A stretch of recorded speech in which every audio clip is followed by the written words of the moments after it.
সবার ইস্তেহারে কিন্তু আছে আমাদের এই ক্যাম্পাসকে আমরা নিরাপদ করতে চাই। সো নিরাপদ ক্যাম্পাসে যদি আমরা বহিরাগত নিয়ে এসে প্রচারণা করি তাহলে তো এটা একটা সাংঘর্ষিক অবস্থান। স্বপ্নের ক্যাম্পাস বিনির্মাণ করার জন্য সঠিক এক্সিকিউটিভ প্ল্যান বিনির্মাণ করা এবং সঠিক পলিসি নির্ধারণ করার জন্য আমরা বিশ্ববিদ্যালয় প্রশাসনকে বাধ্য করব।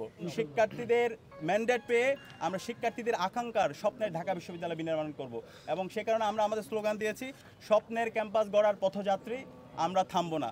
যে এই স্বপ্ন নিয়ে আমরা ঢাকা বিশ্ববিদ্যালয়ে ভর্তি হয়েছিলাম, এখানে চমৎকার একটা একাডেমিক এনভায়রনমেন্ট থাকবে, এখানে গবেষণার পরিবেশ থাকবে, লাইব্রেরি ফ্যাসিলিটিস থাকবে, আমার খাদ্যের নিরাপত্তা থাকবে, স্বাস্থ্যের নিরাপত্তা থাকবে, নারীদের জন্য একটা নিরাপদ ক্যাম্পাস হবে এবং আমার পরিবহনের আধুনিকায়ন হবে।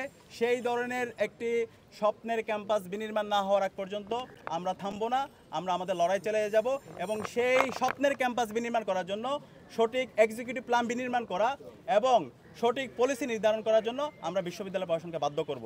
আমাদের অনেকগুলো কনসার্ন আছে। এর মধ্যে প্রথমত কনসার্ন হলো নির্বাচন কমিশনের তাদের যে অপেশাদারিত্ব আচরণ।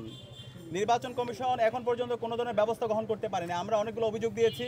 আপনারা জানেন যেদিন থেকে আমরা প্রচারণা শুরু করেছিলাম আমাদের নারী প্রার্থী সাবিকুন নাহার তামান্নার ছবি বিকৃত করা হয়েছিল এবং এই বিকৃতির সাথে যারা জড়িত ছিল সেই ছবিগুলো আপনারা মিডিয়ার মারফতে সারা দেশকে দেখিয়েছেন। কিন্তু বিশ্ববিদ্যালয় প্রশাসন আজকে 2 সপ্তাহ পার হচ্ছে কিন্তু এখন পর্যন্ত তারা কোনো ধরনের ব্যবস্থা গ্রহণ করতে পারেনি। আমরা বারবার বলেছি, তো এই ব্যবস্থা গ্রহণ না করার কারণে কিন্তু পরবর্তীতে অনেকগুলো ঘটনা ঘটেছে এবং আমরা বিভিন্ন জায়গায় দেখতে পেয়েছি আমাদের বহিরাগত নিয়ে এসে বিশ্ববিদ্যালয়ে ক্যাম্পেইন করতে কিছু প্রার্থীদের। তো আমরা যে বলছি আমাদের সবার ইস্তেহারে কিন্তু আছে আমাদের এই ক্যাম্পাসকে আমরা নিরাপদ করতে চাই। সো নিরাপদ ক্যাম্পাসে যদি আমরা বহিরাগত নিয়ে এসে প্রচারণা করি তাহলে তো এটা একটা সাংঘর্ষিক অবস্থান। তো এরকম যারা করছেন এবং এদের বিরুদ্ধে বিশ্ববিদ্যালয় প্রশাসন যদি ব্যবস্থা গ্রহণ করতে না পারে এবং নারীদের বিরুদ্ধে যারা সাইবার বুলিং করছে, যারা হ্যারাসমেন্ট করছে, যারা স্টেট শেমিং করছে, তাদের বিরুদ্ধে যদি বিশ্ববিদ্যালয় প্রশাসন, নির্বাচন কমিশন যদি ব্যবস্থা গ্রহণ না করে তাহলে একটি সুস্থ ফ্রি ফেয়ার ক্রেডিবল ইলেকশন তারা কতটুকু আয়োজন করতে পারবে সেটা নিয়ে আমরা আশঙ্কা অনুভব করছি। আমরা নির্বাচন কমিশনকে বলেছি যে অভিযোগগুলো এসেছে সেই অভিযোগগুলো, বিশেষ করে নারীদের বিরুদ্ধে যে অভিযোগ এসেছে, আমাদের প্রার্থীদের বিরুদ্ধে ক্রমাগত যে সাইবার বুলিং হচ্ছে, হ্যারাসমেন্ট হচ্ছে, সেটার বিরুদ্ধে যেন তারা যথাযথ ব্যবস্থা গ্রহণ করে। আমাদের মাত্র 8টা সেন্টার, আপনারা জানেন বিশ্ববিদ্যালয় এবছর আমাদের ভোটার প্রায় 40,000-এর কাছাকাছি।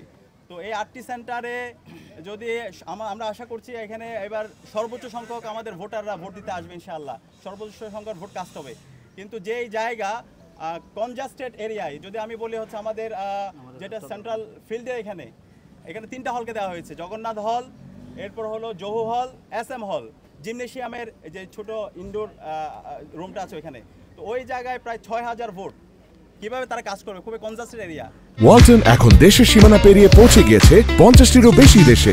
ওয়ালটন, ঘরে ঘরে বিশ্বজুড়ে। কার্জন এরিয়ায় দেওয়া হয়েছে 3টা হল, শহীদুল্লাহ হল, FH হল, 21 হল এবং একই সাথে আবার সুফিয়া কামাল হলকে পাশে দেওয়া হয়েছে। প্রায় 10,000-এর মতো ভোটার।